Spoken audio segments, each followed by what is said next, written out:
Monsieur le conseiller départemental, Mesdames, Messieurs les maires, Mesdames et Messieurs les présidents d'associations patriotiques, Mesdames et Messieurs les porte-drapeaux, Monsieur Henri Guillaume, président de l'ANA de la Presqu'île, Monsieur et Madame Yves-Antoine, fils de Monsieur Antoine, Monsieur Yvan Bourdon, gendre de Monsieur Antoine, dont le nom figure peut-être. Monsieur Maurice André, fils du commandant Maurice, chef du maquis de Pointe-Nouvenet, en ce 9 juillet 1944. Merci à tous, chers amis, à tous d'être venus une nouvelle fois honorer de votre présence cette cérémonie à la mémoire des victimes du barbarisme nazi. Henri a relaté les faits du 9 juillet que se plaisait à dire avec moult détails Corentin quand il était présent. Et il le disait avec beaucoup d'émotion dans la voix. Donc je ne reviendrai pas sur ce qui s'est passé, vous êtes tous au courant. Massacre, parce que j'appelle ça un massacre quand on jette des gens vivants dans un brasier. Ce n'était pas des SS, c'était des soldats. C'était la Wehrmacht. Alors, monsieur le maire, vous avez parlé de l'oubli. C'est exact. Nous n'avons pas peut-être assez travaillé tous ensemble pour qu'on n'oublie pas ces gens-là, pour que demain, on ne les rejette pas. Parce qu'aujourd'hui, vous savez, moi j'ai des contacts avec toute la France, nous sommes dans l'oubli et la falsification. D'ailleurs, l'oubli, il suffit de regarder ce qui s'est passé il y a quelques semaines pour les élections européennes, ce qui s'installe un peu partout dans l'Europe. On a oublié le sang et l'horreur. Alors, M. Goebbels, vous avez entendu parler de lui sans doute, c'était le ministre de l'information du Troisième Reich. Il disait « mentez, mentez, il en restera toujours quelque chose ». Aujourd'hui en Europe et au Brésil et ailleurs, de sinistres personnages prennent le pouvoir en déformant la vérité et en prêchant la haine par le mensonge. Le sacrifice des hommes dont les noms sont inscrits sur cette stèle semble oublié par nos compatriotes et certains font tout ce qui leur est permis pour les jeter dans l'oubli. L'Europe qui est en paix, comme vous disiez, monsieur le maire, depuis la capitulation allemande, grâce au combat des résistants, est gravement menacée par ceux pour qui les chambres à gaz, les camps de concentration ne sont que des détails de l'histoire.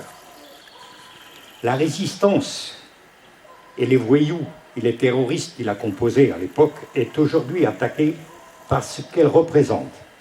Le rejet de toutes les formes de racisme et de xénophobie. Elle représente le combat pour la liberté et rappelle à certains les comportements honteux qu'ils eurent durant la Seconde Guerre mondiale. Tous les moyens sont bons, à tous les niveaux, pour la dénigrer, la salir, elle et ses chefs. Les falsificateurs, se disant historiens, écrivent, propagent de fausses vérités en se référant à certains personnages. Les moyens sont bons et à tous les niveaux pour dénigrer la résistance, la salir, elle et ses chefs. Les falsificateurs, se disant historiens, écrivent, propagent de fausses nouvelles, de fausses vérités, en se référant à certains personnages, et sans pouvoir ou vouloir donner les origines de leurs propos, et surtout les preuves de ce qu'ils avancent. C'est inimaginable ce que l'on voit sortir actuellement des livres en soi-disant témoignages, maintenant que les principaux acteurs de l'époque ont évidemment disparu. Il n'est pas besoin d'aller très loin pour trouver ces arrangeurs négationnistes de vérité.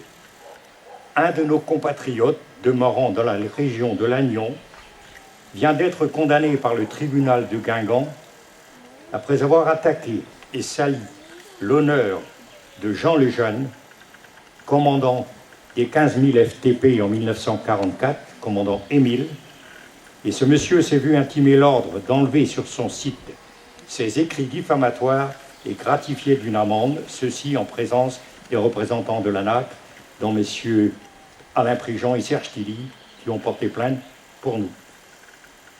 Nous ne sommes donc pas étonnés qu'un vent mauvais souffle sur l'Europe et que les descendants de ceux qui ont collaboré avec les nazis et Pétain reprennent du poil de la bête, en annonçant par exemple, c'est aussi cité dans un livre, que les résistants ont tué plus de Français que les soldats allemands. Toutes les stèles qui sont ici dans le Trégor sont là pour le prouver. Ici, Cervelle, Plourescran, Lapie, Callac, Saint-Laurent, Bégard, et puis au Radour, pour ne citer que ça. Les 1450 morts au combat, fusillés, déportés, brûlés vifs, bombardés dans les côtes du Nord, sont sans doute le fait de résistants. Tant que nous aurons un souffle de vie, nous défendrons tous l'honneur et la mémoire de ces hommes. C'est le combat de l'ANAC, et osons espérer que c'est aussi le vôtre. Il nous faut être impitoyables à l'égard de ceux qui nient les sacrifices de ces malheureux qui ont donné leur vie pour que ces ignobles personnages se permettent aujourd'hui de les salir et qui portent en eux la haine et le mensonge.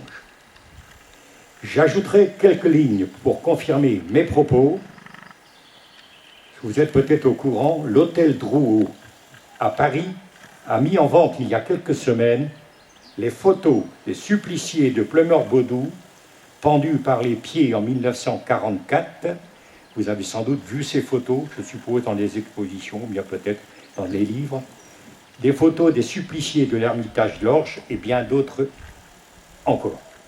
Vous voyez donc la considération et le respect des mercantiles pour les victimes des nazis. Ceci dépasse l'entendement, mais nous, ça ne nous étonne plus à l'heure actuelle. Grâce à notre intervention, nous avons pris contact avec les enfants des massacrés de Guérardure, que Serge Tilly, ici présent, connaît bien, et nous avons réussi à arrêter ce scandale en remerciant la directrice du musée de Bretagne qui a été contactée évidemment par Drouot pour acheter les clichés à Rennes, et mon ami Maurice Lelièvre de l'ANAC 35 de nous avoir prévenus. Voyez, voilà ce que je voulais vous dire. Comme vous dites, monsieur le maire, rien n'est jamais gagné. Pensez à eux, pensez à leurs descendants et pensez à un avenir meilleur. Et ce n'est pas en pratiquant ce qu'on le voit actuellement dans certains pays que nous allons y arriver. Merci à tous.